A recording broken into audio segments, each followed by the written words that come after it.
This is Creepy and Geeky, a part of the Morbidly Beautiful Podcast Network.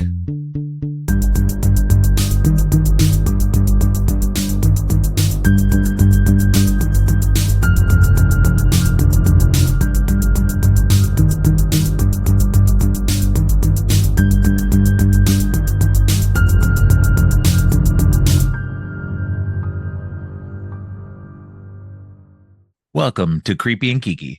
I'm your host, Robert, and on today's episode, we're at the finale of my sequel series. On this episode, Onika returns to the show to talk about Scare Package and Scare Package 2. Onika describes themselves as a reformed scaredy cat who is on a quest to watch every single movie labeled a video nasty. Welcome back to the show, Onika. Glad to be back, Robert. How you been? Good. Yeah, Always this good is to hear. yeah. Hope you've been doing well also. I have. Good. Well, today is the finale of my sequel series, which has been a lot of fun so far. And like I said, this one is on the Scare Package anthology movies. And so the interesting thing is, or maybe not that interesting, but it's interesting to me. I'm not a big anthology movie fan. Generally speaking, most anthologies are kind of either just bleh or they're just okay, but these Scare Package movies, they really did a good job of, for the most part, I'll say, keeping a cohesive theme, and the frame story is so prevalent through both of these and are a huge movie on their own, that it's that's what makes it more interesting in a lot of ways, for me. So Oh, okay. but So you definitely picked the right person for this because I am a huge fan of anthologies. Like Trick or Treat is good. obviously my favorite. Like I Trick or think Treat that's is a kind of great one. stock. Yeah. I think that's stock standard for anybody who likes anthologies. It's like Trick or Treat's like up there, and then there's Yeah. anything else. But Yeah. I'm not actually a big fan of the VHS series up until the more recent ones, the Yeah. 94, 96. I actually Yeah. really love those, but I do not like the previous VHS movies. Um, so Scare Package actually was something I watched on a whim and Okay. ended up loving two pieces. So this is actually I put it in ranking of some of my the first one is definitely like very high on my favorites. The second a little lower, but not by much. I very much like both of them. Right. No, I really like both of these. Trick or Treat, yes, of course, that one's so good, classic. Hard to beat that one. But I think again that one's an anthology, but it's an anthology all done by one person. So Mhm. you have a fairly consistent tone, and all the connections, it connects. He's telling one big overall story with that. Mhm. And so I like that the way that is done. And I feel like the Scare Package movies, while this one is more traditional, where it's got the frame story and all the other stuff that's in it are short films by other directors. And so I like that to a certain extent, because most of the short films kind of match in tone, but there's um so I think that works better in these two than in other ones. Like, I don't know why, but sometimes, like, I watch some of these and they just don't work that well in terms of tone, um I know I of agree with keeping that you. together. I absolutely agree with you. The best thing I've ever heard about anthologies as is the anthology is only as great as its weakest Yeah. story or weakest movie. So because and that's like one of the things with VHS that like got me is because there's a lot of weakness there. Or like in the case of VHS 2, it was pretty strong, and then their weakest story ruined the experience. Right. Yeah. Like because No, and I can see y- that. And Yeah, go ahead. Sorry.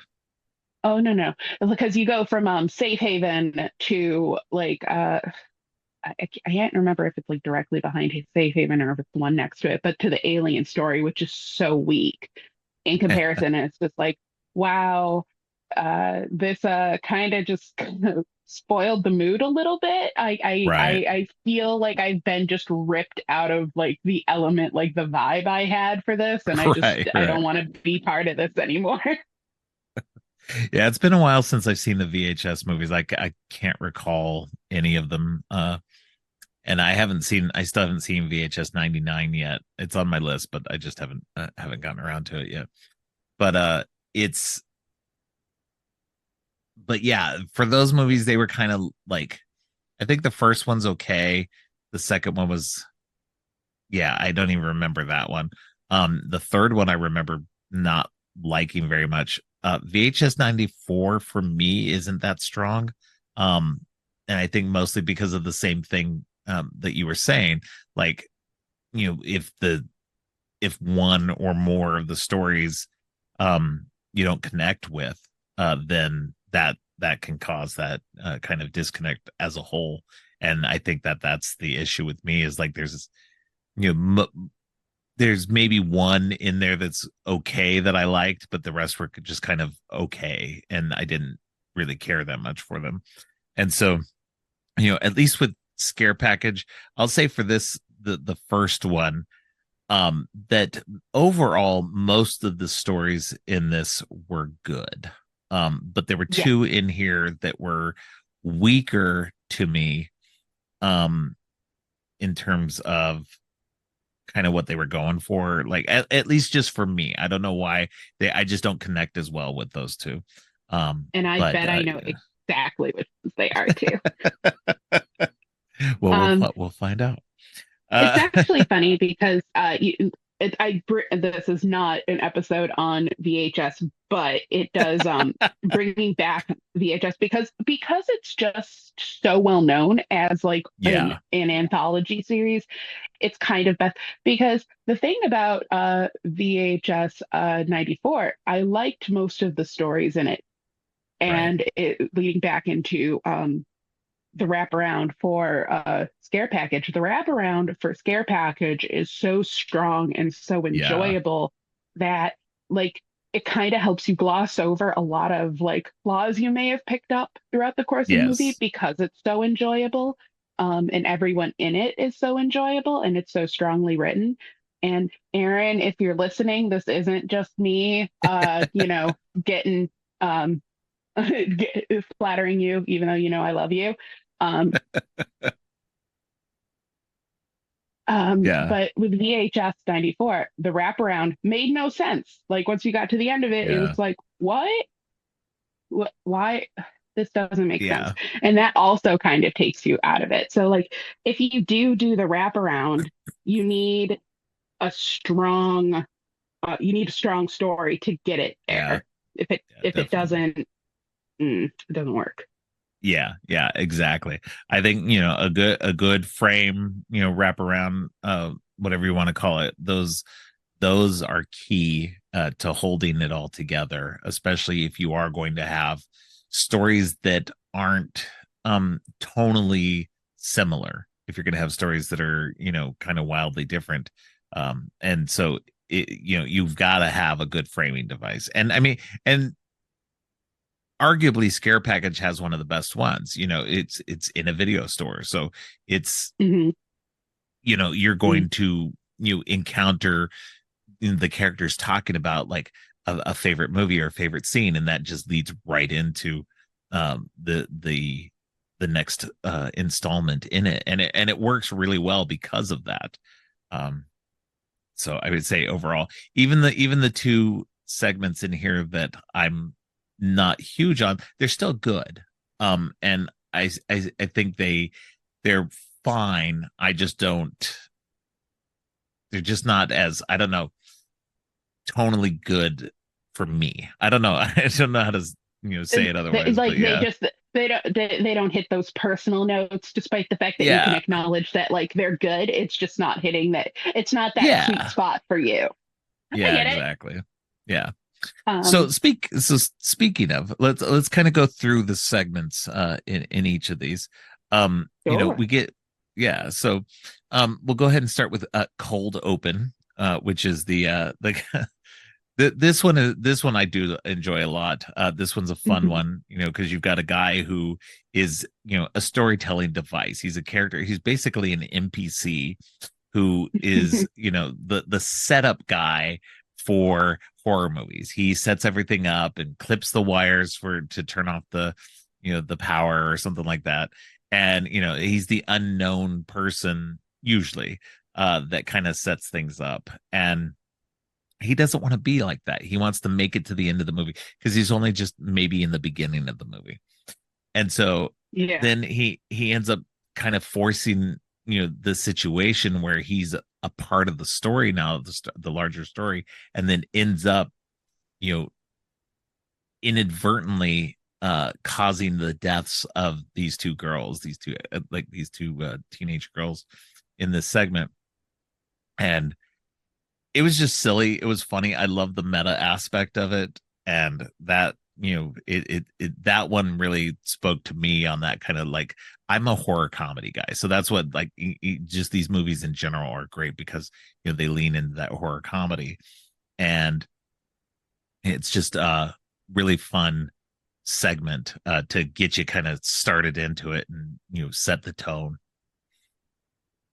I absolutely agree. I think Cold Open is perfect. Like, honestly, when I went into Scare Package, like I said, I knew nothing about it originally going in. Right. It just popped up on Shutter in the recommended list because, they distributed it and they funded it and everything like that. And I was like, sure, let's give it a go. And I think it was like 2 years after it came out. I feel kind of bad that I wasn't on the train as soon as possible. Oh, Um, same. Yeah. and Cold Open was so like grabbed me so strongly. I'm like, this is great. This is so meta. This is so funny. And Yeah. it worked in my favorite thing, which is the very Tucker and Dale, where it's just like Yes. everything's an accident. We're not this person. Please stop. You're right. Yeah. But he does want to be, but the better part is that Michael wants to be that person. He wants to be in the movie, but he wants to be the hero. He wants to save Right. them. And he ends up not being that at all. Right. Exactly. Yeah, no, it's such a fun way to start the movie, and then you get he gets to come around at the end of the movie again. So it's a nice Mhm. little like again a nice little frame to kind of hang everything on. So yeah, it's just a lot of fun. And then we It get is. yeah, go ahead. Oh, I was laughing because like in that last scene where like at the very end when it's him and the final girl running away from the Yeah, actress's name is Zoe and for some reason I'm completely blanking on her character's name. Um, while they're running away, like he has the biggest smile on his face and she's yeah, covered in blood and absolutely like I am so terrified what happened, but he is the happiest he's ever been. I love that. yeah, yeah. That's a great little bit there. Yeah. It's yeah, that's what makes this movie so much fun for me. Is just the little things like that. Um, but yeah, then we get into kind of the framing device. We get to Rad Chad's Horror Emporium and Mhm. and Rad Chad himself, played by Jeremy King. And he's so great at this role, uh, that it's just so much fun. Oh my And gosh. Yeah. the whole Rad Chad's Horror Emporium, everything about it is just fun. Between the Sam guy who's just like obviously the annoying customer that he doesn't want to deal with, and then him hiring on Han as his new employee. Just everything about it was just fun and goofy, and I loved it. Yes. And Jeremy King is a gift. And now that we've brought up Brad Chad's Horror Emporium, I have to bring up my fun story. So Okay. if anyone follows me on Twitter, they will see that in my bio it says Employee of the Month at Rad Chav's Horror Emporium. So when I first watched Scare Package, I wasn't on Twitter when I first watched it, but I was on Oh, Twitter when I watched another anthology series called Bad Candy. And okay. Bad Candy lured me in because Corey Taylor from Slipknot was in it. And I thought, like, oh my God, sure. And he's just part of the framing device. And the movie is not strong. It's not good. Uh, it is one of those anthologies where you're only as good as your weakest story, but all your stories are bad. So here we are. Um, so I go on Twitter and I say, hey, just watched Bad Candy. If you want to watch a good anthology series, go watch Scare Package on Shudder. You won't regret it. And somebody comments on my post and they're like, oh, what do you think? Why do you say that? And like, because people get antagonistic on Twitter. I'm thinking it's Oh just yeah. some reply guy, and I don't get like I'm defensive or anything, but I explain like what I love about the movie, like how I love all the references, how it's so obvious that everyone involved is like very much in love with the genre and you can see it in there, and also the fact Right. that Chase Williamson's in it and I love him to pieces.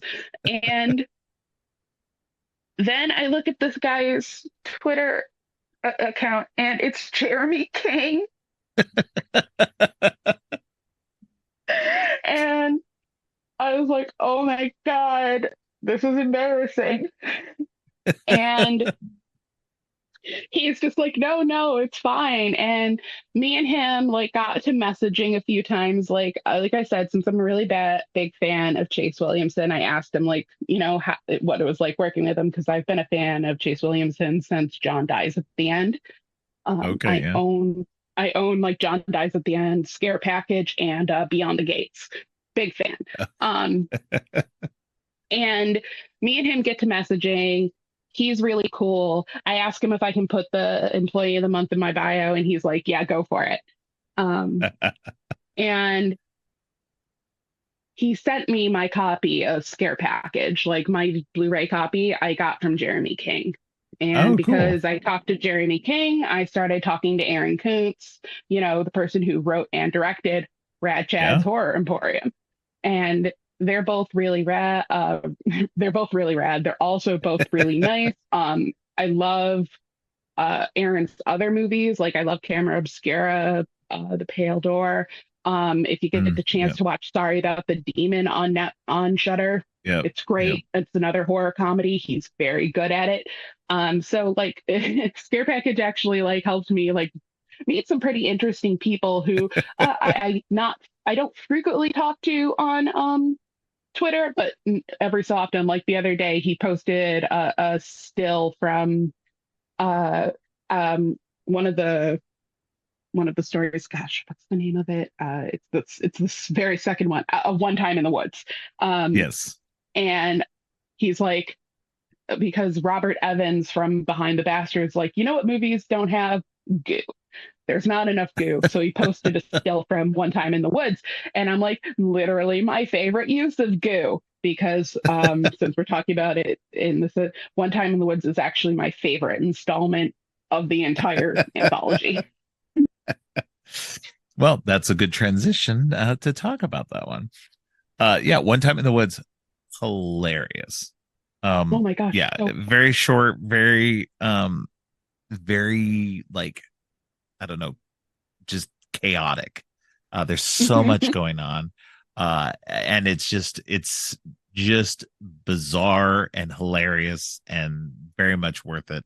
I don't know if it's I don't think it's my favorite of the whole of the whole thing, but it's definitely up there as one of them.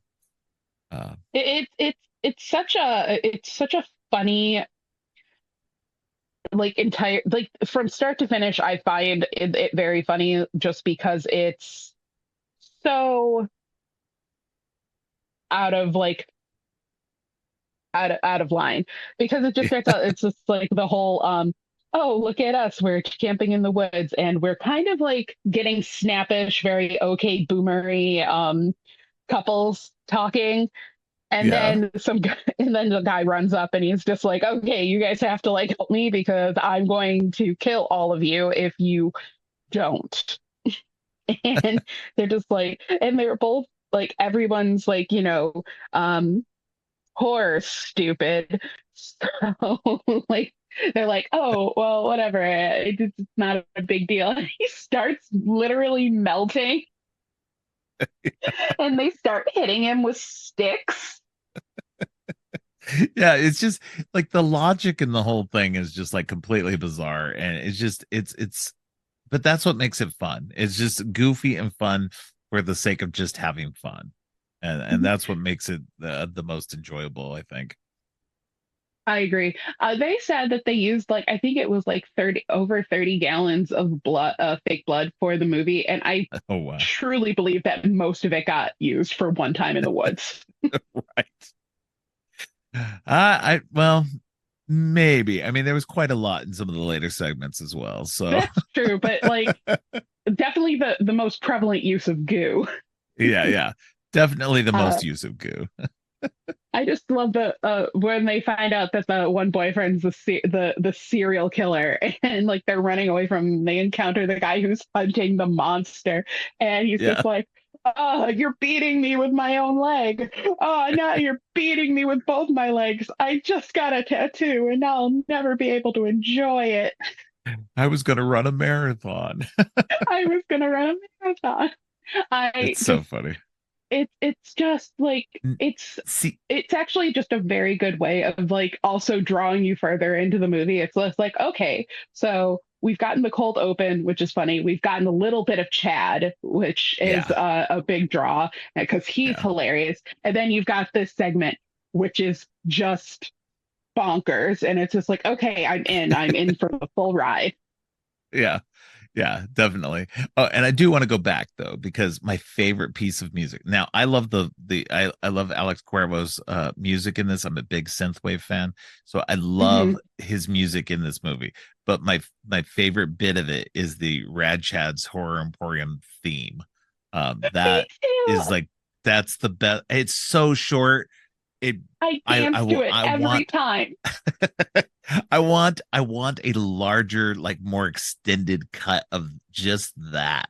I I would agree. be so happy. But that is like my favorite piece from that. But I think so. Going back to One Time in the Woods though, real quick. I think that it's funny because I've seen movies that are like are similar to this, and I guess you would argue that trauma movies are kind of like what this One Time in the Woods is like. Yes. um Yes, and just kind of exactly. like that. But here's my problem though. I'm not a big fan of trauma movies as a whole, because the problem with that is One Time in the Woods works really well for me because it is so short. Hmm. When you Hmm. extend it out to a feature length movie, the gags get boring. It doesn't hold together as well, and it's just being silly to be silly rather than having a full story. Or and I'm not going to say that for all trauma movies, and I know that's the appeal of trauma movies, is to go into them and be like just be bonkers and off the wall and do whatever. But for me, that's why I don't tend to watch that kind of stuff, is because it's good in small pieces, just not in huge bits. So that that that's why it works for me with this one. Oh, I agree. I agree. I am not a big fan of trauma movies, which everybody thinks is amazing because of my absolute love of schlock. Um, But but trauma schlock is is just different not. from trauma, though. It's definitely there's Yeah, definitely a fine line there. So yeah. It just like I'm not going to sit there and watch a Mother's Day. It's not fun for me. I don't really yeah, enjoy the Toxic Avenger, and I know that's like so, to some people that's really like blasphemy, but I have never truly enjoyed it. Like I wasn't allowed to watch it for a very long time, and once I right. did watch it, and I know it's kind of the point is of it to be offensive, but it's just like I'm too black, too Right. gay, too trans, too everything to like really enjoy this movie. Right. Um, but like I do find that I do love trauma films that trauma didn't make, but trauma bought. Like Yeah. there's one movie, The House in the Cemetery or something. It's got like 18 titles. And the thing is, Okay. when Trauma bought it, they changed the cover to like three dudes that are not in the movie, made it look like a frat movie, and called it Dead Dudes in the House. It is not like so. If you ever see a movie, I think it's up on Peacock as Dead Dudes in the House. If you ever see it, please understand that it is not what like what the post like the cover is advertising it to be. It is like a cheap ripoff Evil Dead Right. with somebody really trying so hard to Evil Dead it and only succeeding so far as like makeup. Interesting. Yeah. See, the problem is that again, I love the Evil Dead franchise. I don't like Evil Dead knockoffs. That like, because people just they go about it the wrong way and miss the point of Evil Dead. So it's kind of hard for me to deal with that. I know your strong feelings on Evil Dead. I do share them, which is why I have there is one Evil it's not an Evil Dead knockoff, it's an Evil Dead inspired film. There you go. And I Yeah. think it's Indonesian, Okay. and I think that you would like it, but the Okay. title is like escaping me right now, so I will figure it out, and hopefully by the end of the episode I can say it so that you and all your listeners can also watch it because it is All right. a very enjoyable film. Cool. Cool. All right. Well, let's move on to Mr. Which is another good one in my opinion. And this one's directed by Noah Sagan, Mhm. who uh is it plays the main character in this as well. He would probably be best known to most people outside of genre movies as somebody who pops up in a lot of Ryan Johnson movies. Um, Yes. they're like good friends. So he's he's kind of the Jeremy King to to Ryan Johnson as Jeremy King is to Aaron Kuntz. So Mhm. he just pops up in everything, which is great. Uh, Yes. but this one's really fun. It's I will say that it's not fully clear exactly what's going on most of the time. What you get in this is like this husband who seems like he's being henpecked by his wife, to step up and be a better husband and father and everything. And so he goes to this men's group where the men are just bitching about like, oh well, I want to be a man. Like everybody's putting me down. It's like shut up, you know just shut Yeah. up. Like it's the worst thing I hear. Like it's just like shut up, just yeah, which is great because they he gets invited to this like other like not because they're like meeting like AA style like in a like like a community center type situation or whatever. And then Mhm. they invite him out to like come to another gathering out on this I guess it's a football field. And and they all start to turn into werewolves and everything. And you think that, oh well, they're gonna turn him into one of them, they're gonna turn him into one of their pack, they're it's the worst like alpha male bullshit like crap you know thing. And it's so it's fun because it kind of you know turns on it, and he ends up like killing them all Mhm. and taking I guess one of their pelts or whatever to this. Now he brings it home, and now it's part of this whole satanic ritual thing. So that's the weirdness like that I had with it. It wasn't clear on exactly what was going on with him, and all of that I felt. But outside of that, I just thought it was a fun, weird little thing. I like werewolves. I like satanic, like cult type things and stuff. So it was a nice melding of all that. Plus Noah Sagans is just a great actor in general, so it was fun. Yes, it was definitely great. I enjoy Noah Segan as well. Sagan, yeah, I don't know Segan or Sagan. Um, Yeah.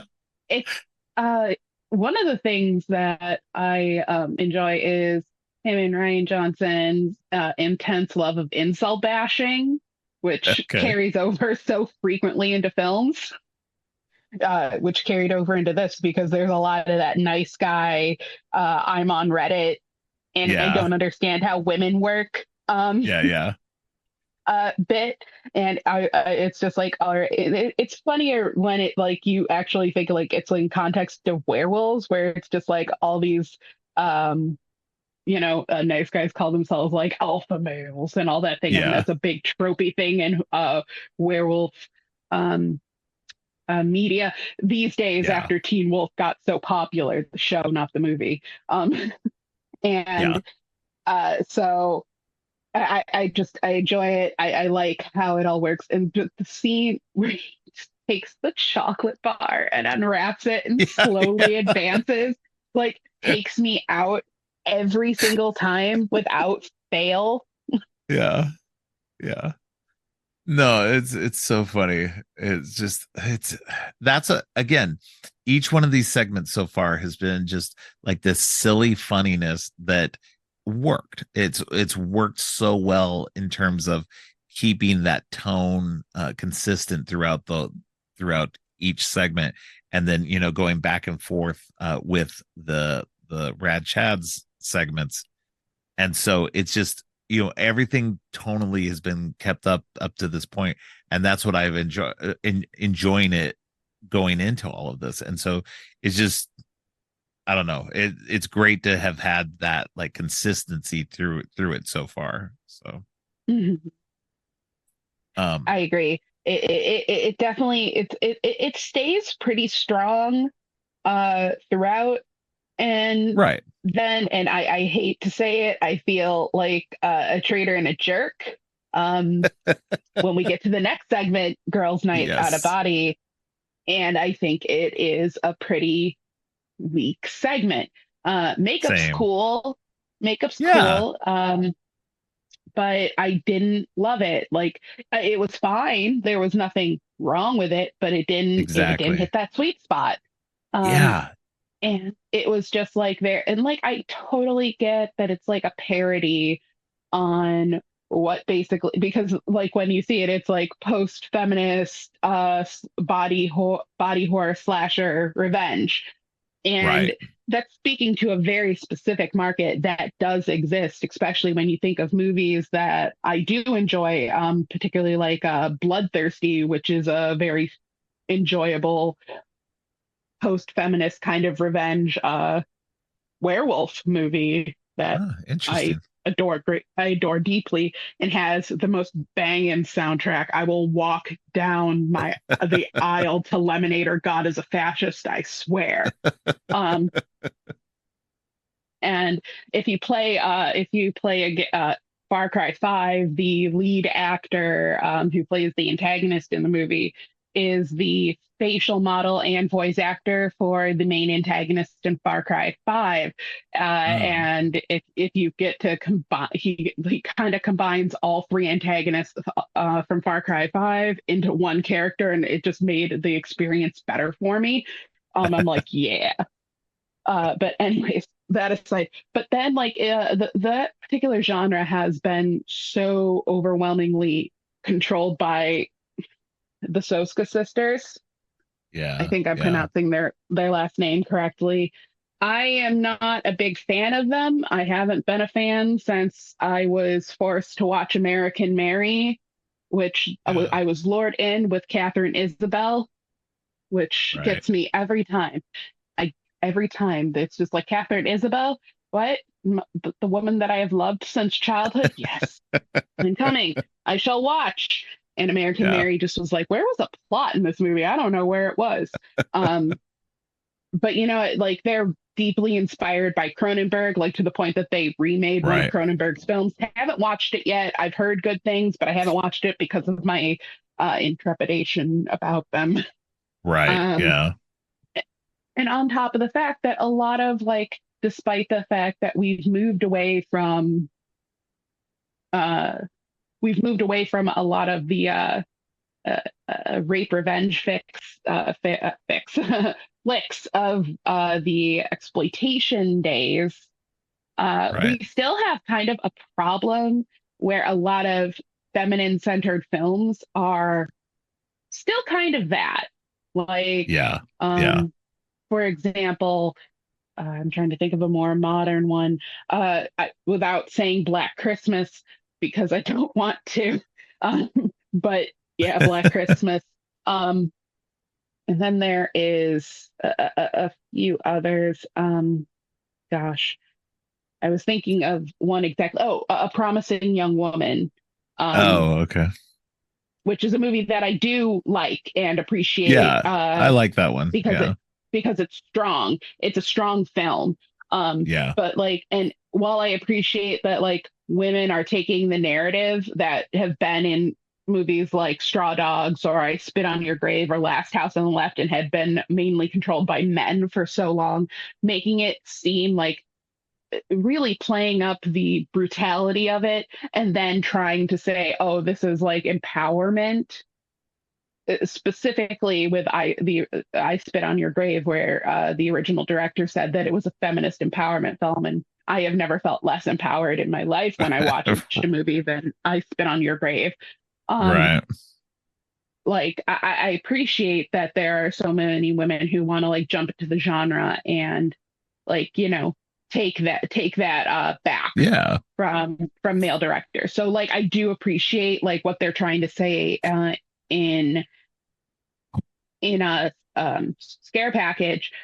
I also do notice that a lot of uh, women directors like to do body horror, like, and I understand that too, because unfortunately, like I've said before in the past, a lot of women-led body horror is pregnancy centered, and that is a Oh, big yeah, yeah. nope for me. Um, Yeah.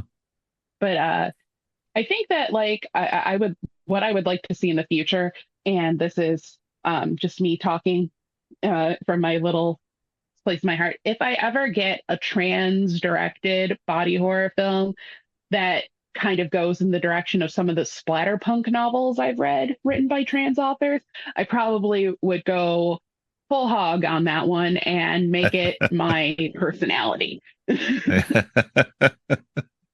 Yeah, I would So think that, that's fair.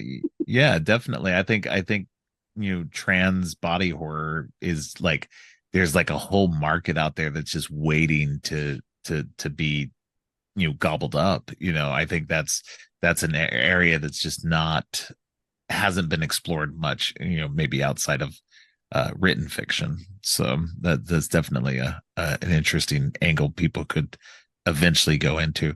But yeah, I agree with you about Girls Night Out of Body. I think that it's not bad. It's definitely not a bad segment.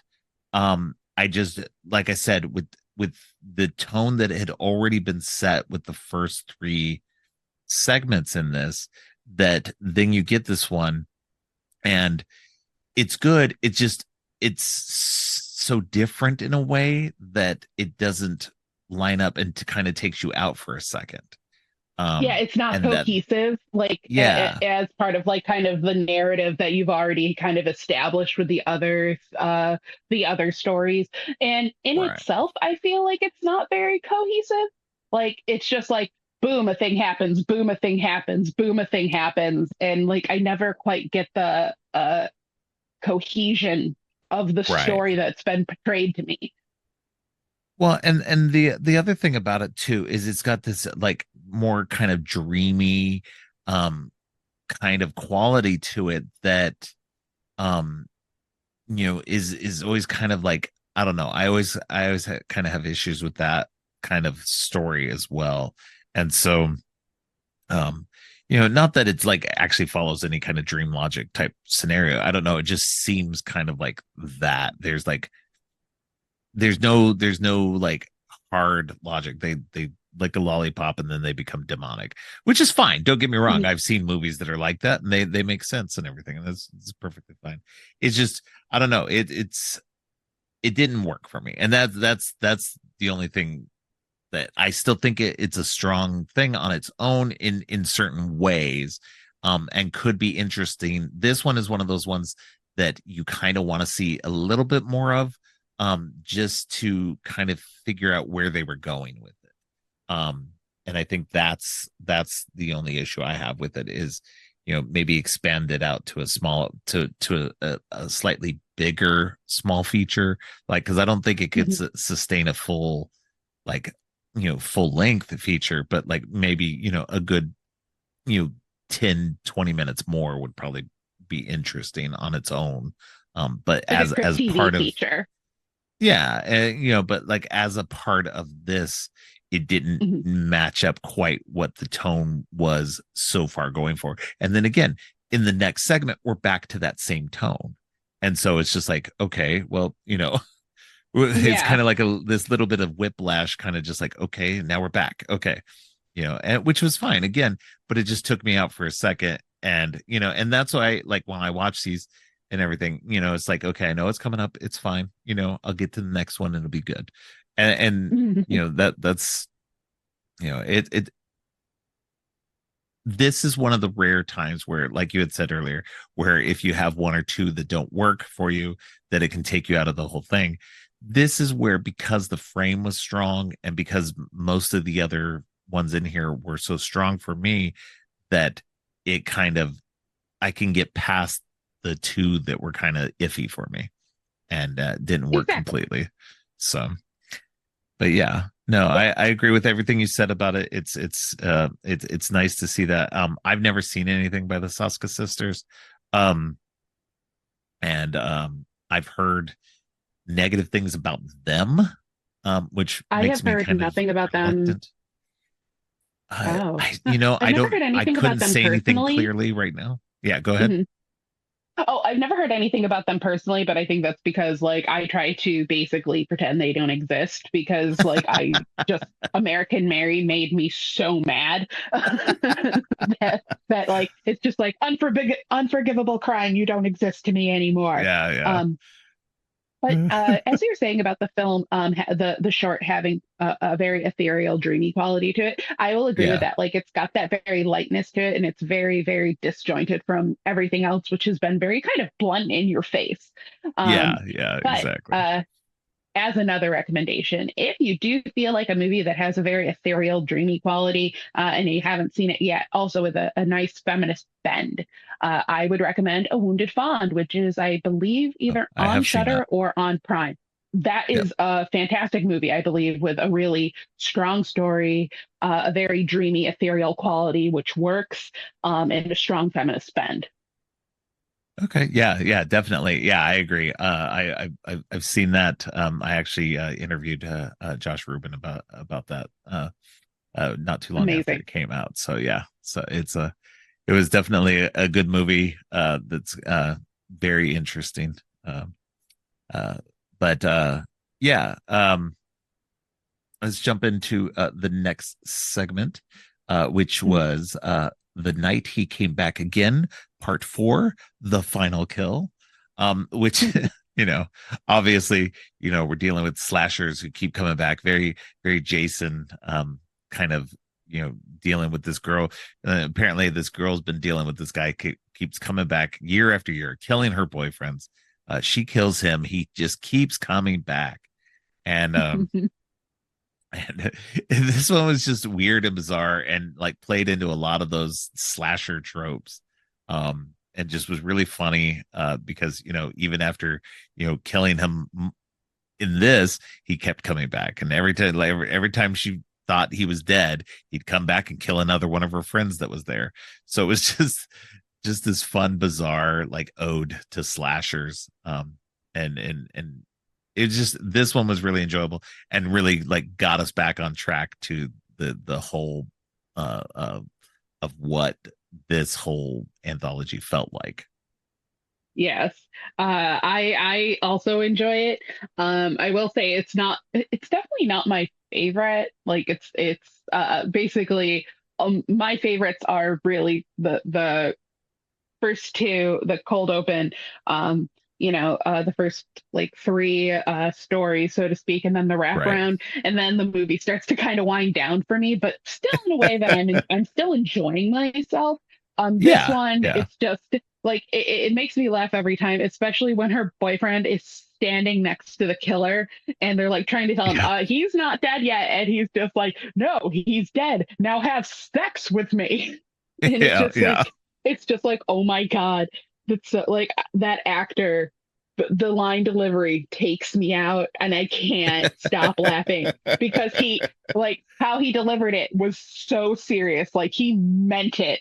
He said it Yeah. like he meant it. And I'm like, and it's just like, and it doesn't help that it's got the one girl, um, like who's kind of like supposed to, I imagine is supposed to be like the trope of the ditzy, like kind of slutty character.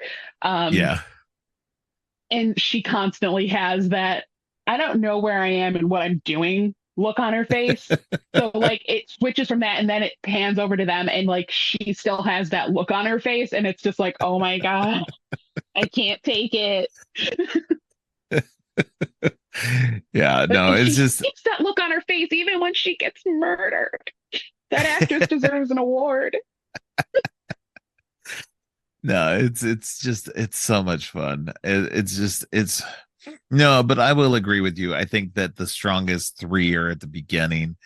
This one's a nice little, slice of your return, and then and then we get another one, and then we get the culmination of the frame after that. And so it's just been this fun, this just a fun ride with this little extra good hiccup right here between two that are kind of uneven for me. So Yeah. uh This one, it's like I definitely loved it. It's like very it's just like, okay, every slasher, but it's just like, yes, yeah. Jason, but also Michael Myers.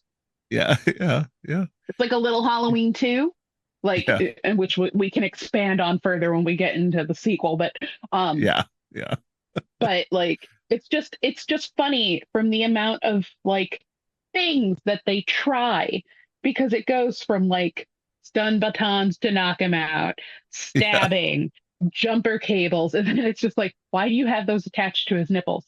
Attach them to his neck. This isn't a porno. And that like is so funny. It's just like, yes. Um, and then like the electricity and then the firecrackers in his mouth Yeah. that like like literally cuts him in half and he's still alive. He gets shotgunned. She puts him through a wood chipper. Yeah.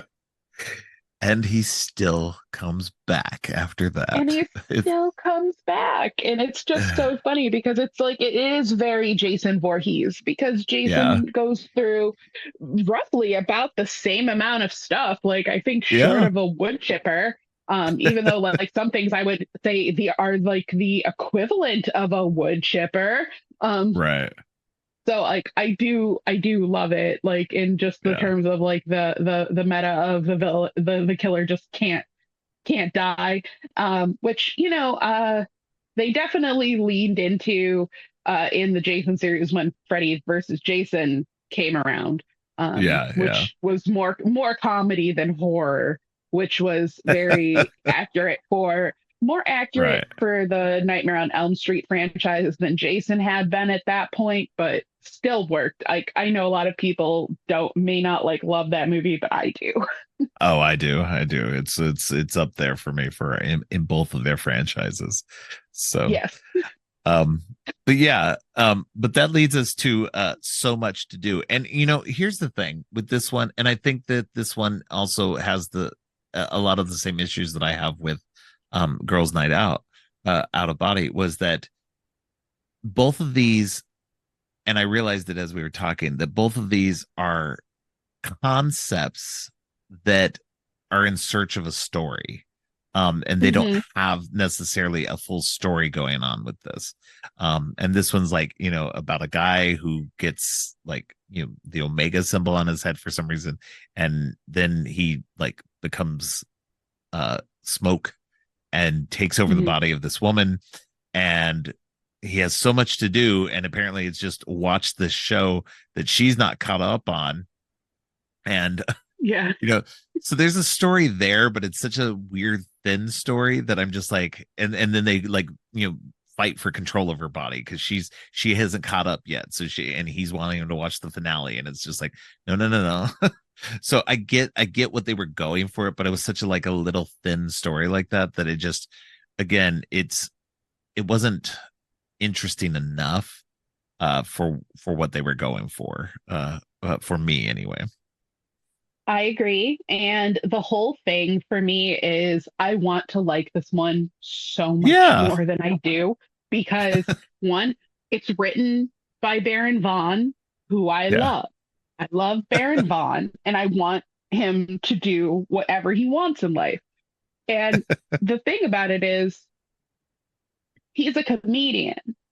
So like most of the things that experienced him in it, he's been a comedian. So I was, right, and when that doesn't preclude you from horror because again, look at Jordan Peele.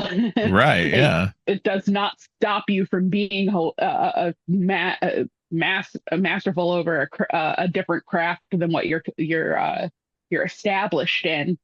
right, Um, but like the best part of this part is what's going on the TV with yeah, Baron exactly. Vaughn. Yeah, It's just yeah, like it's just the credit sequence for this show that they're the fight of the mages or something like that, mage fight, yeah. and it's Battle just of the what Mages. Baron Yeah, Vaughn is just doing on the screen is so funny that's what also while they're fighting you can still see it and I'm still paying attention to that over the fight that's yeah, happening because in front that's of me. actually more interesting than the fight is. Yeah, and you kind of want to like you want to watch that because you're just like, okay, what is this bizarre weird show with the same actor playing like these different parts? It's like obviously he's the same character, same guy. Yeah. Mhm. But that, yeah, no, that part of it is very fun, and I think that would have been interesting to have gone more into, I think, than what we did get, but obviously that's different like than what he was going for. And Mhm. that's fine. Again, I don't think this one is bad at all. Like Mhm. neither one of these two are bad. They just they just have this disconnect out of the overall tone of what literally every other segment is going for and what the frame is going for. And so I Mhm. think it was just one of those things where if they had taken out these two segments, I think that Scare Package would have been so super strong. It's already super strong. Don't get me wrong. I gave it 4 stars on Letterboxd. But I swear if they had taken those two out, it would have been a 5 star for me, guaranteed. Because I think that it is just every other one is just that strong, and with the frame, would have been just perfect together. Um, Mhm. but I these definitely two, think that if oh sorry. no, no, no, go ahead. I think that if Baron Vaughn like workshops the idea a little more, I think that he'd have a really strong concept. Right. I'm intrigued by like this body possession thing and also Yeah. having like this particular thing that like gives you so much will that you're able to overcome a possession and basically Yeah. kick it out of yourself. Like definitely an interesting concept, but because we're also watching a horror comedy, we had to work in the whole it's a TV show, like she doesn't like spoilers and that's what gets her to kick him out of Yeah. her body, and it's like that's the thing that she cares about so strongly, and it's just like, and I really like that as a comedy aspect. It just didn't feel like it just fit cohesively again Right. with what we've had as a whole. I think if I watched it by itself, like as a short, I probably would have laughed at it more. But because I've seen everything that's come before it, I enjoyed it Right. less than I could have independently. Right. Exactly. No, I agree completely. Um, and that leads us to horror hypothesis, which is the last segment, which is part of the which has been part of the frame device, and it's Chad gets knocked out by Han and taken to this facility where they're running experiments with the what is it, the Devil's Lake Impaler. Yeah. And so he, and so they're doing all these experiments to find out, you know, what like they find out these little folders later on, and they find out, well, if he's within 17 meters of a car, then there's a chance that it won't start. And and then they have a girl that's on a treadmill running in front of them, and no matter what she's doing, she could be doing everything completely right, but she's always going to fall at a certain point. Yes. And it's just, it was hilarious because again, it plays into those slasher tropes, and really just kind of points out how silly they are. And it was very much cabin in the woods in a way, because they're doing the like, Mhm. basically kind of combining this experimentation with slashers and stuff like that. It's kind of felt like almost like they could be in the same universe, like this was just a separate facility for that same group. Yes. And I feel like I have a friend who's not a big fan of Cabin in the Woods, despite my intense love of it. She feels like she feels like it's like talking down to her. And Okay. she's like, I feel like I'm being talked down to. And I'm like, I feel like if you watch like Horror Hypothesis, which is the wraparound story in Scare Package, as I'm like explaining there, I'm like, I think you might find that a little bit more palatable because it's funny and not serious. Right. Um, but like I don't know if like it's just her inner anti-Whedonness that might be Yeah. making her feel that way. But like she says, like she just feels like like she's being talked down to. I don't know if that's like also because like she's of the 80s, so like a lot of these tropes were established in her lifetime. So it's just like Right. I know this. You don't have to spoon feed me this. I can get that. I understand that. I am also of the 80s, but I think that, it to me, Cabin in the Woods is fun because it does that, and it does it well. Mhm. Whedon aside, that I think that, it's just a fun uh goofy movie. And I do agree that I think if you watch this, that because they're both of that similar bend, that she might like that just a little bit more. So you never know. But Mhm. it's this one's just a lot of fun. I think there's, again, I can't really go into too much about, like, and I feel bad sometimes too, because I can never really fully explain why I like these things. It's just I do. And so um it just hits all the right marks for me. In a lot of ways. I love the deconstruction of it all. It's the Marge Simpson meme of I just think it's neat. Yeah, yeah, there you go. I just think Uh it's no, I agree. And like I said, this is the part that features Chase Williamson, who is I'm very, very fond of. Um and uh I love the little nods throughout it, like the fact that the jock character is wearing Johnny Depp's clothes from Nightmare on yeah. Elm Street. He's wearing the little Um, crop top. Yep. yes. Uh, in general, I find it very enjoyable.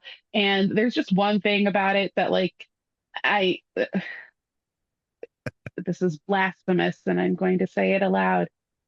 I don't really think we needed the inclusion of Joe Bob Briggs. Like, we didn't need him, but I know that he's everybody's friend, and like Yeah. he's really important in the horror community. He matters a lot. Yeah. Yeah. Um, but like I don't think he was necessary. He didn't need to be there. Um, Right. it wasn't a necessary aspect of it. Was it funny? Yes. Chad's Yeah. reaction to all of it made it hilarious. But he wasn't like a really needed aspect of it. But his presence doesn't take away from anything at all. Like I Yeah. said, it does just make it funnier. The fact that like Chad keeps calling him Papa. Yeah. And then Joe Bob just keeps calling him Brad instead of Chad. Hmm. Oh yeah. No, that yeah, I'm with you. I'm not a huge uh Joe Bob fan. I think he's fine. Like, it's just when I don't enjoy watching the show, the last drive-in, mostly because when I want to watch a movie, like I'll watch a movie, probably I would probably be more interested in watching them sometimes if it's a movie I have seen before and have seen a lot before, and I don't Mhm. mind it getting interrupted. Um, I agree. and I but I if am. I'm gonna watch a horror movie, there's so many people who like they actually want to watch like something they've never seen before and watch it with him. And I'm like, I can't do it that way. Like that would just drive me nuts if it keeps getting interrupted and then talking for 15 minutes. Again, that's fine. I didn't grow up with him. Like he was around, but it was like it was always like either on the movie channel or on TBS, and I wasn't watching either one of those, and so I didn't grow up with him the same way like that that generation did, and so he's never been my horror host. I mean, Elvira will always be my horror host. Same. So it's just uh that's where for me there's the disconnect where it's great, don't get me wrong, but it's just not my thing. And I always feel bad because I do want to, I have tried to watch it and it just, I don't know. I just don't get anything out of it. And so, um, I think he's interesting and having him in the movie, of course, that it, like you said, it's funny. It serves its purpose just to, kind of mess with Chad a little bit and to, it's a nice little cameo. But yeah, not needed, but it's okay. It's funny. It serves its purpose. I agree. And yeah, Elvira is definitely my horror host, even though I really I kind of missed both of them. Yeah, Like yeah. both of them were gone by the time I was even born, let alone uh Stop making me you feel know, old. by the time I was watching movies, Right, especially horror movies, since that didn't start till I was a teenager. But Elvira, I knew who she was. I right. knew who she Yeah, was because she's iconic in symbolism. And so if I'm gonna have a horror host, it's definitely gonna be her. Joe Bob, I hate to admit this, but I didn't know who he was until Shudder yeah, yeah. because he all these movies that I've seen that he has covered and are big parts of his branding. Um, I watched on my own. Uh, Right, I never I never needed somebody to guide me through it. Like I said, I'm on a quest to watch all these video nasties, of which I've made a decent dent in. Um, right. and so I didn't really need somebody to take me by the hand on that because one, Wikipedia exists, and I can just check Yeah, Wikipedia and see if I can find the movie. So nobody has to particularly introduce it to me. And also YouTube right, exists where they'll say a thing about a movie and it's like, well, let me just go watch that movie before I watch this person talk about it. right. Yeah. But No, no, um I feel the hi- same way. Yeah, go ahead. Sorry. his fandom, his the mutant fam on Twitter, they have been so lovely and welcoming to me Yes. since I Yeah. joined horror Twitter. Um that I have on occasion joined group watches of it. Because they do regular group watches. Yeah. They're really big fans. And I kind of feel sometimes oh my God, am I a poser? No, and I think Because I that's what's fun about legitimately the love horror horror community. movies. Yeah, no, I think that's what's fun about the horror community is that you definitely have the contingent that is the mutant fam. And that's great. That I'm glad that they have that. I'm glad that they have something to go around. But I'm like you, where I am more interested in finding stuff by, word of mouth, hearing about it from people on Twitter or for me a big thing was when I got into it was through a podcast called Shockwaves at the time. It's now morphed into Colors of the Dark with Rebecca McKintry and Elric Kane. And so they, I when I was listening to that back then, that gave me a lot of stuff to go, okay, well, let me kind of explore some of these, more kind of outside the norm stuff. But it's yeah. But going back to what you were saying about Elvira and him as well too, is for me, yes, she's my horror host, but I didn't watch her as the host either. Like by the time that I got into her, it was the late 80s after her like movie had come out. And Hmm. so by that point, she didn't have the show anymore. She had just become this icon, this figure of what Halloween was. And so that's just she transcended the being a horror hostess. So it was, which was which was great, and so it's I've never seen her, like, not never. I've watched a few things here and there, and I think she's hilarious in those. But again, it's the same. I don't watch those because it's the same thing. She pops up, makes a few jokes, and then restarts the show again. And then the movies that she watched are like the most terrible stuff, like just Yeah, bad Z that's why grade it's like movies. enjoyable. Yeah, that's why it's enjoyable to watch like her and like the Riff Tracks and Mystery Science Theater, Yeah, because like they're movies I don't want to see. yeah, yeah. Like I don't care about watching them. Joe Bob watches movies that I want to watch. Right, right. Yeah, yeah. No. So I mean, but that's, so I appreciate what they do. They obviously bring a lot of people in. I know that a lot of people in the fandom have come through watching Joe Bob over the years. There were a lot of people who watched him on TBS, and that's how they got into horror.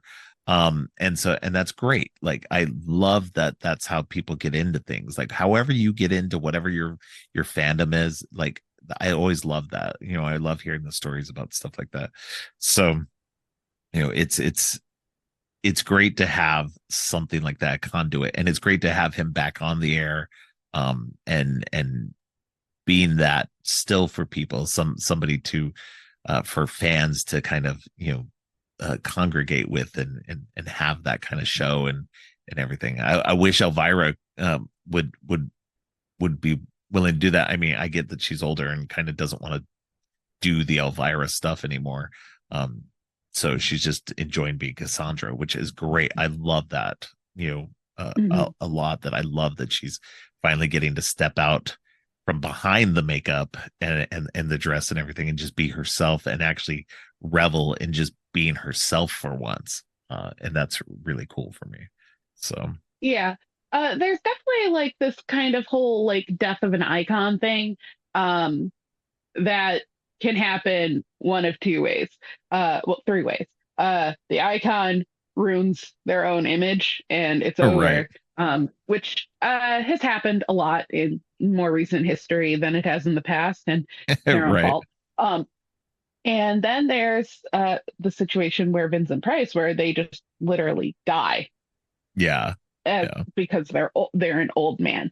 And then there's the preferable way of what Cassandra's doing, where she gets to exist in permanence as Elvira and Cassandra at the same time, because yeah, she stepped away and she made the active decision of, this is Elvira, this is Cassandra. They are separate entities, and you are allowed yep, to love both in equal measure. absolutely, yep. Well, um, let's go ahead and move on to Scare Package 2. Um, So sure. and this one is, yes, it's still got the segments, but this one is so much more a sequel to the Rad Chad horror hypothesis stuff. The whole frame is a sequel to that. Which is Hmm. fun because that's obviously one of the biggest best things about the first movie, and being able to then take that frame device, go into that, and uh, then reframe it again around his death, that from the first movie, and to put it in this new context of people at this funeral, and putting into a Saw style, um uh uh I don't even know what to call it, but a Saw style, uh uh they have to get through all these traps and stuff. I don't, some of my Hmm. words are escaping me today, uh, which is not good when you're doing a podcast. It's But okay. but it was fun because they did that. They upped the kind of the star quotient a little bit in this, especially in this framing device, because now we got um we had Jeremy King obviously is back. Zoe Graham came back as Jesse from the horror hypothesis. We got Rich Summer in this. We've got Kelly Maroney and Graham Skipper, who are all horror icons in their own ways. Kelly Maroney more from the '80s. Rich Summer's been popping up here and there, and Graham Skipper, he's been sort of in that what is it, the mumble gore kind of um, stuff like that with like Ty West and all of them. So it was a really fun way of bringing in some of these people from the horror community in a way. And they even brought in friend of the show Sarah Stubbs from Spooky Sarah Says, um, Hmm. from Final Girls Feast. So it's she gets to play an extra in the funeral sequence. So I thought that was a lot of fun, and I even get to be in the movie in a way, and we'll get to that. So Yeah, do explain on that further. I also liked how they brought back Byron Brown as Sam for like a little bit of a red yeah, herring. yeah, no, that was really good. I like that they pulled in as many people as possible. We even get a little bit of Han at the end. Spoiler alert. But Mhm. but yeah, it's just yeah, it's this one is a lot of fun for this. It gets even more meta than it could possibly have gotten. Like you wouldn't think that it could, but it does. There's references to Saw, references to Nightmare on Elm Street, just kind of just everything everywhere. Hellraiser, just everything Mhm. gets them. Everything that didn't get referenced last time gets referenced this time. It's just a lot of fun, and the segments are generally pretty good. We get a sequel to the to the one where the what is it, the night he comes back. So we got a Mhm. new sequel to that, and it's now 20 years later. I did think it was funny they like gave her makeup and her kind of grayed her hair, so it was definitely like to make her seem like she was 20 years older. And Mhm. Yes. uh and then like you said, like you mentioned earlier, we get this interesting twist of we found out in the first one that the killer was really her brother, and then you get a deeper uh like into Sorry. the we get more into it and find out that she's actually just as indestructible as he is, Yes. and that she'll just keep Yes. coming back to life. I know I'm skipping Yeah, around, but it's just because it's like that's fine. I needed to connect to that one, the first and foremost, just because it was on my like at the front of my brain. But it just yeah, that one. It's a lot of fun. It just as much fun as in the first one, because you get the callbacks to that previous installment, um, and it's just it takes a that wild turn with her, uh, you know, being able to be indestructible and come back from the dead as well. Yes. I agree. I also particularly loved the what's it called? Um, oh, jeez. The opening where it's just a reference to Friday the 13th, with Chad throwing the machete Yeah, at the screen. I yeah, love it, especially with his stat. And I remember because Jeremy was tweeting about it, and he stopped on a frame where he looked particularly sassy, and I was just like, "Bitch!" I adore him. Also, to wrap back around to that Indonesian Evil Dead inspired film, I asked my partner if he remembered what it was called, and it is called "May the Devil Take You." okay, all right. I was like, I'll I have can't to. remember what it's called. Rob, my fiance, who's also Rob, help me. That's funny. Um. Okay. So yeah. So the this movie actually starts off. We jumped ahead to this, but we actually start off with Welcome to the 90s, which which is is my honestly favorite segment. yeah, this one's a really fun one. It's got a killer who has to make a choice between these two houses. One is the final girls, and one is the sure to die girls. And he chooses the wrong one. He chooses the final girls. But weirdly, all of a sudden, they die. One of them gets killed, and then the other three are running around trying not to be killed. Because everything that they knew has gone up in smoke. Now the killer's actually gunning for them instead of the sure to die girls. Hmm. And it's the ones Exactly. who are left are like Ellen Ripley, Nancy Thompson, and I think Jenny, right? From or is it Alice? From it's one of the girls from it's supposed to be the girl from Friday the 13th part two. And Yeah, yeah. and Oh wait, I thought it was Sally. no, and then Sally's another one. Yeah, Sally from Yeah, Texas Chainsaw Massacre. Yeah.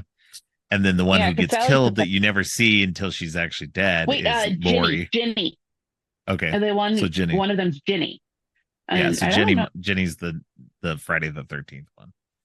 Um Yeah, so yeah, I was about to it's a say. lot of fun. They kill off Lori right at the beginning. You don't actually see her ever alive. She's just dead on the floor when you see her.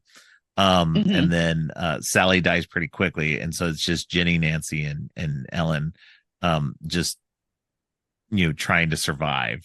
Then at that point, and then they get one of the sure to die girls comes over and busts in looking for a beer bong, and it's a character named Buffy, and so Yes, Steph Barkley, who I adore her, like, and I adore her strictly from this segment because like most of the stuff she's in has been like nothing like particularly of note. But she did so great in this segment that she has a yeah, lifelong fan in me. And it's just like, you're great. I love you. You did great. But I also love that her name was Buffy, which is alternatively like one of the best, strongest characters that has existed in media in terms of women yes, characters, and also is one of the names that they use for like particularly stupid characters. right, And she yeah, is a no, combination of both, and I love her for it. yeah. So she helps by the end of this, she helps usher the 80s ladies, the surviving 80s ladies, into becoming 90s ladies. And so, Mhm. because this was all set on New Year's Eve of presumably 89, going into 90. And so it's it's a bunch of silliness. I love it. Speaking of actresses that are in this, Shayna Shruten, she plays the Nancy Thompson character. She was in Revealer, also, where she plays one of the main characters, and so it was fun to see her in this after having seen her in Revealer. So, Oh, cool. yeah, but yeah, this one's really fun. It kind of twists the tropes around and tries to bring the 80s sensibility into the 90s and make them strong women that don't have to be virginal, like the virginal final girls. They get to be strong on their own while still being party girls and stuff, which is really because like you said with the Buffy character, she's supposed to be the she's a cheerleader, she's drinking, but she can still handle herself, she can still kick ass and take out the bad guy as well. So Yeah, because it's a it's lot of funny. fun She's for like, that. I finished your laundry after she stabs the guy. She's like, I finished the laundry. And she's like, also, cheerleading is a sport and it's super easy to move around in this. Right. After they dress her up to make her look like one of them. And my favorite thing was, oh no, she's still hot. And they put glasses on her and they're like, oh, that's her, like that stops her from being hot, which was a very 80s trope too, where it's just like, Yeah. oh, the glasses girl. And that did Yeah. carry over into the 90s a bit, but more as a It did a joke little than bit. anything else. Right. Um, Yeah. but it was just like, oh, glasses make you very unattractive. And it's just like, and if you take the glasses off, she's so much hot. And it's like, no, if you take my glasses off, I can't see anymore, and I'm just gonna squint at Right. you. Exactly. Well, this brings us to the next segment, which is actually to me the weakest part of the movie. Again, it's an interesting segment, but it doesn't jive with the whole rest of everything else that's going on in this movie. Um, and it feels like, that's kind of what Scare Package has to do. At least put one weird, like not, tonally consistent movie like segment in these. And this one's called Special Edition and involves Mhm. a girl, a woman, you know, watching this laser disc after she inherits it, and like this lighthouse or whatever. She's having to clean up the lighthouse or whatever after her brother dies or disappears or whatever. And so, and then like there's a creepy figure in the thing in the video, and then it starts to, it's just, again, this is like weird dream logic kind of funky stuff going on this in this, and it doesn't fully work for me because it's more inconsistent in what it's trying to say, at least to me. And it maybe there's something more there that I didn't catch on either on the multiple times I've watched this, but it just doesn't work for me fully. It didn't work a lot for me either, but I think that for me, the reason why it didn't work is there is a segment in Creepshow, the series, that is roughly about, it's very similar to this, Okay. um, that I feel captured the killer works through like static, is like the missing no from like Okay. Pokemon. Uh, Yeah. I feel like it captured it better. I feel like it had that premise, but like somehow worked it in a more coherent way. Right. They went a more like Friday the 13th direction with theirs in Creepshow, but for this, they went more kind of The Ring, Right. Right. and a little bit, and strangely, a little bit of what is it? Funny games with the remote. Yeah. Okay. The part that makes everybody particularly angry in funny games. I have yet to see Funny Games, so Either of them. I no, yeah, none of them. Yeah. That's okay. I was about to say because, like, if you watch the American one, it's a shot-for-shot remake of the original. I watched it, and my friends were mad at me for having made them watch it. So, I like it. I occasionally delve into that, oh, so philosophical horror. Uh, Right. Right. but and occasionally I'll be like, yeah, but most of the time I'm like, this is a pretentious bit and it needs to stop, like The Empty Man. I Yeah. didn't need to do this for 2 hours. But anyways, so yeah, a special edition didn't work for me either.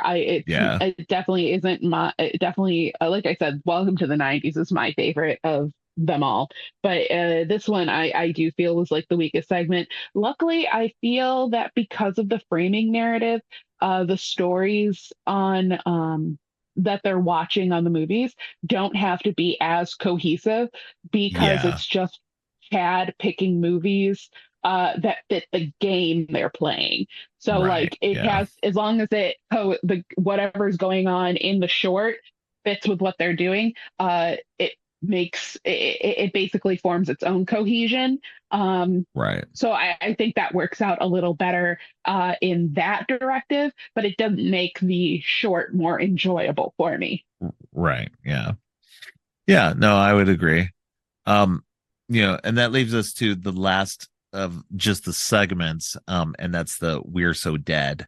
And it's this weird mix of, like I saw somebody put it, a mix of Stephen King and Stuart Gordon, which is definitely an interesting combo. It's definitely a riff on Stand By Me, a guy writing about, his childhood, a story from his childhood, in that same way. and basically narrating it the whole time. And yeah, it this one's just bizarre and funny. Mhm. It's very light.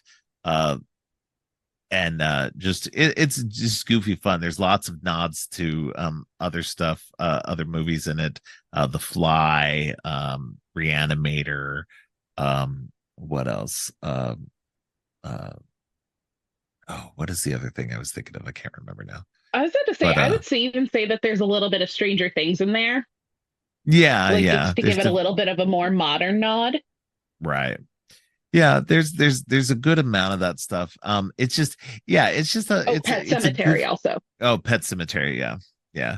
So it's a good funny little segment and that fits well with the tone and consistently with everything else that's been going on in both of the movies. So I think that it's a good one to wrap it up on before you jump into and in between each one of these you had a lot more story going on with the characters in there getting eliminated like one by one in these silly little death traps of like bees on their head and No, the bees like were inside them. yeah, the bees, that's true, the bees were inside them somehow and were coming out of them. Oh my god, it's so weird, so funny and so weird, and it just that's what makes it a fun movie is just all like this one especially. It was even more heavily with the horror movie nods like constantly. And just it was just a lot of fun to get to the reveal that Chad was still alive, that he set it up to take out these people who weren't true horror fans. Yes. Which is funny though, because in this more modern like in recent movies, we had similar stuff going on with like Scream, the two Scream movies recently, that Mhm. talking about this, horror fans and what makes a horror fan. And so it's real fun to kind of get this kind of very meta nature to you know what makes a horror fan. Are you a true horror fan if you don't like certain things or you don't know everything about everything? And I argue that if you like a horror movie, then you're a horror fan, and it doesn't matter if you know everything or not. As long as you enjoy it for what it is, then that's all that matters. Even if you like I quote unquote elevated horror, if all you like is the Babadook and Hereditary and everything, you're still a horror fan. You know, I it's think okay. though I do agree. I like what this is probably the one Joe Bob Sprigg quote I've ever liked and agree with. Elevated horror is just horror for people who don't like horror. Yeah, yeah, true, true. I'll agree with that. Um, like it's just like, oh, I'm sorry, you need. I am glad that you need your horror movie to have like some more meaning, but and like there's nothing wrong with that. Like if you want like some strong plot beats to go with the rest of your movie, there's absolutely nothing wrong with that. Um, my whole particular opinion of it all is yes, the same as you. If you like horror, it does. If you like or you don't have to be like me or like you, where it's just like a huge part of our lives, where it's like, Right. you I know, have a whole podcast about it now. you have a whole podcast. Literally, all my clothes are horror themed. I have like, Same. you know, my personal style and branding is entirely based off of the fact that I love horror movies. Um, my friends, like, I'm the go-to horror person among my friends, like for like recommendations and stuff. Like they know that this is like it's not just something I love. It's my like it's not just a Right. thing that I love. It's a passion for me. Um, Right. and even if you're not like me, I'm not going to say that, oh gosh, you're not a horror fan. No, if you sit down every like, you're every year, you're not like watching horror movies all the time, but on Halloween, you want to sit down, have a scary movie marathon and you like that, you're still a Right. horror fan. You don't got to watch horror all the time to Absolutely. be a horror fan. Yeah. Sometimes I need a break too. Like I watch horror all the time, but sometimes I need to sit down and watch Thai dramas, Thai romance dramas, and that cleanses me. Yeah, And no, it's just like absolutely. Go ahead. it's nothing wrong with it. Like yeah, I feel like sometimes there is, and I think this is in any fan of any genre, fantasy, Yes. sci-fi, horror, you have those people who are just like gatekeeping and just like, if Yeah. you don't know this and you don't know that and you don't love this and you don't love that, you're not a horror fan. But like there are some key. We've talked about this the last time we spoke and we're having an episode together. There are some key, really big horror movies like in the grand horror verse that we live in that we don't like, Yeah. and Yeah. somebody would denounce us for that, despite the fact that we love so much else of it. Right. Like Yeah, for the fact exactly. that like both of us don't like The Shining, Right. Yeah. and like that's like blasphemy, but we Oh don't yeah. like it. Yeah, no, that's straight up sacrilege to people. And it's like, you know what? But you don't like stuff that I love. And I consider like great horror movies. So it's like not you personally, but other people. And so, it's just, it's I am one of those people. I do not like gatekeeping at all. Like I think that if you No. like something, I got into horror like hardcore just a few years ago. Before that, I watched stuff. I loved the Scream franchise as it was coming out and still do. And I liked all kinds of stuff from childhood on, throughout the 80s and on that, I liked it, but it wasn't my big thing at the time. And, it's sure it's huge now, but, previous to that, I still considered myself enough of a horror fan that, I knew enough to appreciate the meta nature of Scream and stuff like that. I knew enough. And so that's what I think is, I think that using that as a narrative in this movie is funny because obviously Chad is this person who's got this, horror video store, and that's he's now picking off people because he doesn't feel like they're true horror fans. And this leads Mm. into the bit where I am kind of in the movie, that you get this bit where he's talking about like the people who were killed in the first movie in the facility, and you've got the girl who he mistook for the final girl, Mm. the girl with the short hair. And she you see her in like a YouTube style video where she's saying Alien isn't horror or whatever. I think that's what Yeah. she was saying. It's like it's sci-fi, not horror. Well, you're seeing some names, some people like in the chat scrolling by, and my Geek Thulu name is one of the names on there. So Oh my God, oh my God, yeah, I love that. Oh my God, that's yeah. so great. Like So it's a it's how I felt at the end of Kingdom Hearts 3, where all the names of the people who played Kingdom Hearts Cross showed up on the screen, and I saw my username and I got like hype. yeah. Well, and the was funny thing is I missed it. I didn't see it the first time, and it wasn't until Sarah Stubbs like later told me, she's like, "You're in the movie too," and I was like, What are you talking about?" And then I'd remembered that Aaron had actually like put it out there for people and said, hey, anybody who wants to like have their name, their username in the movie, uh, you know, let us know and then we'll choose some. And I had forgotten about it and I never knew anything about it until it had come out and Sarah had told me. And then I was like, oh my God, that's so awesome. So I love that for you. I love that for yeah, you. yeah. Um, So yeah, I get to be part of but the Scare Package franchise. So yeah, no, you're officially part of the Scare Package universe, and they can't erase you. yep, I'm You're even you're I'm you're officially I it. e- I even added it to IMDb. So Oh my uncredited. God, I love that. Um, uh, no, but like I get that. Like I love that at the end because I'm hoping for another one. I feel like Yeah, these do enough that there can be more. right. And I love everybody involved, so I want them to keep making things. That's just who I am as a person. I want everybody to keep doing what makes them happy. Um, Yeah, absolutely.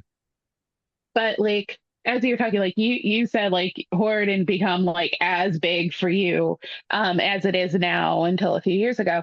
Um, Right. and I'm gonna get a little real. I was definitely more of a like I constantly watched horror movies, but like it wasn't as big as like my clothing wasn't as reflective of it. I dressed pretty pretty kind of a dowery is the only way I can Okay. describe it. It wasn't very colorful or representative of who I was. It just kind of was clothes that I could wear. Um Right.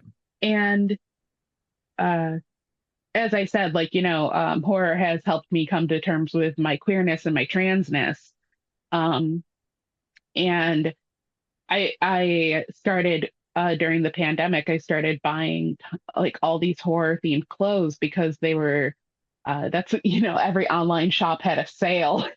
Uh, and I basically reinvented my wardrobe to reflect like how I felt about these things, and I just that's just kind of been who I've been for a while. Like, despite the fact that a lot of people already knew this about me, like that this was who my personality. Now, like outwardly, I can reflect this is who I am, this is what I love, and there's nothing you can do to stop me. So, Right. uh, that's been really enjoyable for me, like now that I can reflect how I feel on the inside. And also like coming out, I've been out for a while, but like not socially amongst my friends out, but not like out in I correct people about my pronouns and things like that. Right. And when I basically like reinvented my style, I also made that decision of this is also the moment that I'm not going to let people decide like what my gender is and address me any which way. Right. People have to start acknowledging me for who I am completely. So, like like I said, horror has been very important to me as a device to come to terms with who I am as a human being, really. Um, and and I'm not going to, you know, shit on people who have like less of a connection, who just like, just want to watch a movie and have fun with the movie. Um, Right. that's perfectly fine. Like I'm like I said, I'm really into horror. My goddaughter was here a few weeks ago with her and her one of her cousins came to spend the night. And the one, she's 14, and I kind of wanted to take her phone from her. She was watching Terrifier 2. Okay. And I really wanted just to be like, the horror snob in me was just like, oh, watch something better. But also the adult in me was like, please stop watching that movie. Please, it's not your child. It's gross. There's so many things in it I don't want you to see as a child. Um, Yeah. but like her mom's okay with it, so like I'm not gonna Yeah. like tell her that she can't. But like she Right. had that moment where she's just like she's laughing at all the gross stuff, and she like it's very like forced. Like it was very the haha I'm strong, and I'm like, oh god, I see teenage edgelord me, except she's watching Terrifier 2 and not House of a Thousand Corpses. Ah, And it's that's just like funny. it's just like and it's just like I see like for that with kids. I love horror babies. I love like horror kids who like Yeah. are right there on the cusp. I love seeing them. So and it's just like, oh god, this kid might be me one day, so who am I to stop her? I Exactly. wouldn't have picked And Terrifier though. yeah. Yeah, I'll put it out there for the masses to hate me some more. Yeah, I'm not a fan of the Terrifier movies. I don't necessarily they just They they don't don't hit. bother They me, but they just I think they're terrible. Like I they just get don't on think my they're nerves, and yeah, I yeah, don't think they're good. they're I like I don't see what the appeal is in them to people. Mhm. That's been my I, main thing. I do think that the actress in the second one, I really liked her though. I Lauren Lauren Lavera, the one who Lavera, played yeah, Sienna. yeah, yeah. I loved her. Like she was really good. I'd like to see her in more stuff. So whatever they need to do to get her into more stuff. Hell yeah. I But mean, outside they should outside of because her, yeah, go ahead. they keep they keep putting Jenna Ortega in a bunch of stuff. They can do it for her. Yeah, exactly. I like Jenna Ortega. Oh, Um, I have nothing against Jenna Ortega. I'm just saying they did it for her. Come on. And yeah, I mean, look at Mia Goth. She's having like a freaking like she has just like decided I am the new queen of horror. There's nothing you can do about it. And I'm just like, I shall obey. um, but no, no, no. And like I said, I don't like All Hallows Eve. I didn't like it. I didn't like Terrifier 1. I didn't like Terrifier 2. And I tried. And I I did feel like a too. lot of I think people, Terrifier 2 is a better movie than Terrifier mm, was, but it still better isn't good budget. enough for me. But yeah, There's no plot. There's no plot in that's any of these yeah. movies. It There's doesn't go like anywhere. there, and then what's interesting is there's things that are interesting in the movie that they don't fully explore, and that's where Yeah, they don't for follow me up on. like yeah, and that's where I get kind of like maybe in Terrifier 3 they'll follow up on it finally, but it just feels like because they're just trying to push the envelope so much with things Hmm. that they're not getting to, it's just more set pieces than an actual overall plot to me. um It's just basically an American version of murder set pieces without being yeah, as intense. Oh God, why yeah, did I think of murder set pieces? That's gonna haunt me for a while. But like the thing about it is like I, I- how do I put this? I think a lot of it is the love comes from one aesthetics. Like Art the Clown is on his own very creepy looking. yeah, Um, the makeup, the costume itself, very very good. He yeah, is not my ideal of a good horror clown though, because like I personally am of the opinion that silent killers um sometimes aren't that fun anymore. Like we've had some good silent killers, but we've had our Michaels, we've had our Jasons, yeah, and I'm not saying talk as much as a Chucky or Freddy, but right, maybe a toss up. But it like if he but the thing about it is Damien Leone is such a nice person. He yeah. legitimately loves what he's doing. He's very passionate. And I feel bad sometimes that I don't like Terrifier because he's so nice and he's so Yeah, passionate. And it's just like, and I always want to like like support somebody who's that passionate in their craft. right, And David Howard Thornton, who is the actor who plays Art the Clown, he is also very nice and very passionate. yeah, Um, and I don't. It's just like, and I feel bad saying that I don't like what they've done because like it's very obvious that they tried very hard and right. they put like put a lot into it. It just Well, doesn't. But people really like it, so like yeah, it doesn't people matter love what it. my Yeah, opinion is. Like exactly. people Yeah, really love it. yeah. You and I, we don't have to like it, but enough people do that they're making a number three, and that's cool. And that's more horror is always good, whether we have to like it or not. That's totally separate from that. We might not Mhm. enjoy it, but there's a lot of things that I don't enjoy, and we've gone into that before.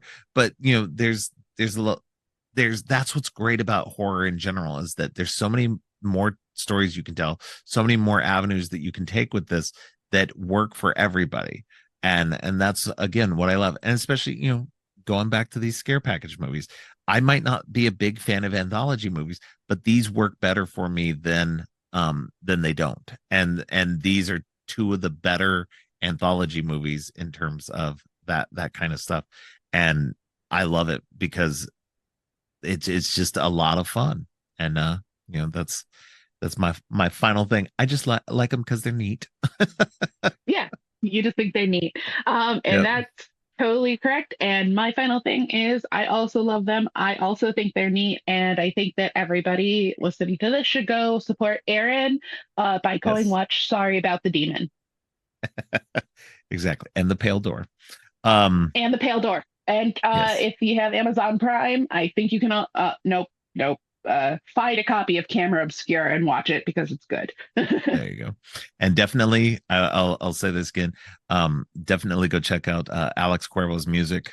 Also, I know Yeah. they just put up the soundtracks to Revealer and Scare Package 2. not too long ago up on Spotify. Does that mean the So synthwave version of the Saw theme, the Saw reveal theme that he had done for Scare Package 2 is up on Spotify? Because I'm going to jam to that in my car while I pick up my fiance. I'm not sure, but definitely look into it. So I yeah, hope so because it slaps. yeah. So it's his music's so good. It's definitely worth it to go check out all of his music. It's really cool.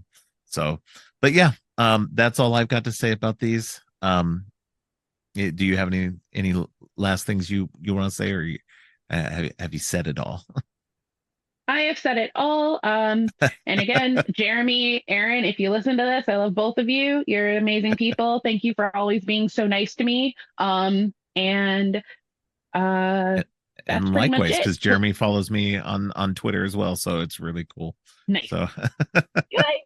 He's so nice. yeah, He's so nice he is. and funny. He's super nice. Yeah. So all Um, right. Well, why don't you let people know where they can find you online? Okay, you can find me on Twitter or X as they call it. And you can find Yeah. me there at Miss Onika J. Miss is spelled MYS. And you can follow me there. I don't really have any other things, but you can find me on Goodreads as well. If you want to read Okay. along with me with some books, I'm also Onika J on there as well. And let's see. I think that's pretty much everything.